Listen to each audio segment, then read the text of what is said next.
अभिवादन स्वीकार कीजिए ब्रजेश मिश्रा का और आप देखना शुरू कर चुके हैं द डिबेट। बहनों भाइयों, जब नेताओं के पास कुछ नहीं होता तो हिंदू मुसलमान होता है। जब राजनीतिक दलों के पास मुद्दे कम हो जाते हैं तब उनके लिए हिंदू मुसलमान होता है। और ये ऐसा मुद्दा है जो बहुत आसान है और अपने समर्थक दलों के बीच ये एक तरह की अलग ही किस्म की राजनीति और लोकप्रियता दिलाता है। दरअसल उत्तर प्रदेश के एक पूर्व विधायक, बीजेपी के सीनियर लीडर राघवेंद्र सिंह ने एक स्टेटमेंट दिया है। वो स्टेटमेंट क्या है वो हम आपको वो भी बताएंगे और ये बताएंगे कि किस तरह से समाज में घृणा और नफरत एक दूसरे के लिए बढ़ रही है, जहां बेटियां और महिलाएं तक भी निशाने पर हैं। आज चर्चा इसी विषय की। बहनों भाइयों, डुमरियागंज से भारतीय जनता पार्टी के पूर्व विधायक, हिंदू युवा वाहिनी के पूर्व प्रदेश अध्यक्ष, बीजेपी के सीनियर लीडर राघवेंद्र सिंह ने एक बेहद विवादित और हेटफुल स्पीच दी है। उन्होंने कहा कि जो भी हिंदू लड़का मुसलमान लड़की को भगा के लाएगा वो उसका ध्यान रखेंगे, उसके खाने पीने का ध्यान रखेंगे, उसके रहने का भी ध्यान रखेंगे और उसके लिए नौकरी का प्रबंध करेंगे जो भी मुसलमान लड़की भगा के लाएगा। बहनों भाइयों, किसी भी सिविलाइज्ड सोसाइटी में इस तरह के बयान ना तो दिए जाते हैं, ना स्वीकार किए जाते हैं, ना ऐसी बातें सोची जाती हैं। इसको हेटफुल स्पीच कहते हैं। तो राघवेंद्र सिंह ने इस तरह का स्टेटमेंट क्यों दिया और अभी इसकी क्या आवश्यकता थी? क्या डुमरियागंज में स्थानीय कारणों से उन्होंने ये बयान दिया, या फिर उत्तर प्रदेश की राजनीति को ध्यान में रखते हुए दिया, या फिर किसी ने उनसे ये बयान दिलवाया, या फिर आने वाले वक्त में इसी तरह की चुनावी तासीर हमें देखने को मिलेगी? क्योंकि उनके इस बयान को आप कोई छोटा करके नहीं देख सकते। ये भी नहीं माना जाना चाहिए कि वह बयान ऐसे ही उन्होंने दे दिया। इसके पीछे बड़े कारण होंगे। उन्हीं कारणों को तो हमें आज की डिबेट पे समझना है।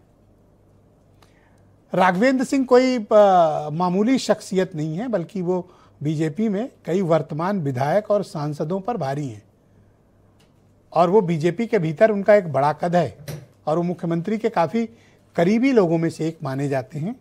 लिहाजा उनका स्टेटमेंट अगर उन्होंने ये दिया है तो उस स्टेटमेंट का दृष्टिकोण भी बड़ा है। तो उन्होंने ऐसा बयान क्यों दिया? क्या इसको हम हेटफुल स्पीच माने? बिल्कुल माना जाना चाहिए, ये एक हेटफुल स्पीच है।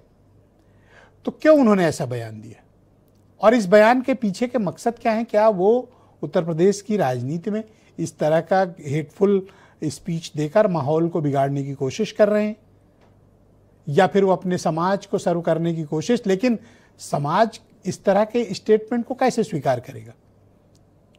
क्या बीजेपी उनके इस बयान को एंडोर्स करती है? बीजेपी के किसी बड़े लीडर ने अब तक इस पर कुछ भी प्रतिक्रिया नहीं दी है, लेकिन राघवेंद्र सिंह पर कोई कार्रवाई भी नहीं हुई है। लिहाजा मौन स्वीकृति इसकी बीजेपी को हमें माननी चाहिए, क्योंकि अगर स्वीकृति नहीं होती तो उनके खिलाफ कोई तो कार्रवाई होती, एक आध नोटिस आती, या कम से कम पार्टी नेतृत्व तो खंडन वाला बयान करती या इस बयान से खुद को डिसएसोसिएट करती। तो उनका इस बयान पर अभी तक पार्टी ने कोई प्रतिक्रिया नहीं दी, तो इसका मतलब कि मौन की स्वीकारोक्ति है। मायावती ने बड़ा स्ट्रांग रिएक्शन दिया इस पे और उनकी इस स्पीच पर योगी सरकार से कार्रवाई की मांग भी की है। समाजवादी पार्टी भी नाराज है और उनका भी बयान आया है। कांग्रेस पार्टी ने तो बल्कि उनके खिलाफ तत्काल एफआईआर करने और जेल भेजे जाने की मांग भी की है। तो क्या बोला है एग्जैक्टली राघवेंद्र सिंह ने, आपको वो सुनाएंगे।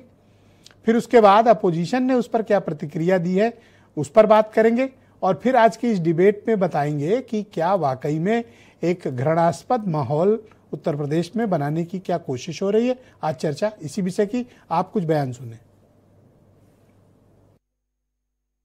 कम से कम 10 मुस्लिम लड़कियों को हिंदू बनाने का काम करना है, चाहे जैसे भी करना है, और सबकी साथ तो सबकी नौकरी की गारंटी हमारी है। और दरवाजे में बैठाओगे तो बेटी बहन पत्नी लेके भागेगी ही भागेगी।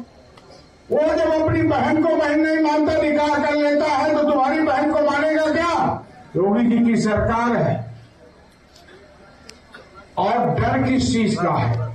तो उनकी ये मानसिकता है, ये सिद्ध करता है कि ये विद्वेष की राजनीति करते हैं और समाज में विद्वेष फैलाने की बात करते हैं। भारतीय जनता पार्टी का अपना कोई आधार नहीं है। उनके राजनीति के आधार हिंदू मुस्लिम में विवाद है, और मुसलमान को जितना वो गाली देंगे उतने वो अपनी ताकत बढ़ाना चाहते हैं।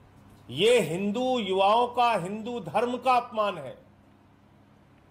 क्या कोई हिंदू माँ बाप अपने बेटे को छिछोरा बनाना चाहता है कि दूसरे की लड़की को लेके भाग जाओ, दूसरे के धर्म की लड़की को लेके भागो?